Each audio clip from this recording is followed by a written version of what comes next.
আমরা অনেকেই দই কাতলা খেয়েছি, দই রুই খাইনি, তাই আজকে রান্না করব দই রুই। চলুন দেখে নেওয়া যাক। প্রথমে কড়াইতে তেল গরম করে তাতে হলুদ, মরিচ, লবণ দিয়ে মেখে রাখা রুই মাছ খুব ভালোভাবে ভেজে নিতে হবে, লাল লাল করে। ভাজা হয়ে গেলে সেগুলো তুলে একটা পাত্রে রেখে দিতে হবে। তারপর ওই তেলেই এলাচ, দারচিনি, তেজপাতা, শুকনো মরিচ, লবঙ্গ, জিরা ফোড়ন দিতে হবে। তারপর বেটে রাখা পেঁয়াজগুলো দিয়ে দিতে হবে, ভালোভাবে ভেজে নিতে হবে যাতে কাঁচা গন্ধটা না থাকে। কাঁচা গন্ধ থাকলে ওইটা আর কি ভালো লাগে না। তো ভাজা ভাজা হয়ে গেলে তাতে বেটে রাখা আদা, কাঁচামরিচ ও রসুনগুলো দিয়ে দিতে হবে, দিয়ে আর একটু ভাজতে হবে যেন এটারও কোনো কাঁচা স্মেল না থাকে। তো ভালোভাবে ভাজা হয়ে গেলে তার মধ্যে পরিমাণ মতো লবণ, একটু হলুদের গুঁড়ো, মরিচের গুঁড়ো ও সামান্য জল দিয়ে মশলাটি কষিয়ে নিতে হবে। চাইলে আপনারা শুকনো মরিচ, হলুদের গুঁড়া স্কিপ করতে পারেন, আমি শুধু কালারের জন্য হালকা দিয়েছি।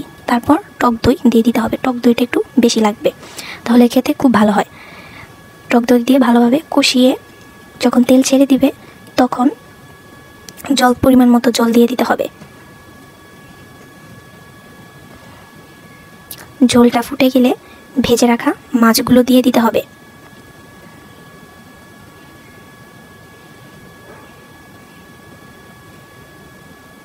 তারপর ভাজা জিরার গুঁড়ো দিয়ে 2-1 মিনিট ফুটিয়ে নিতে হবে।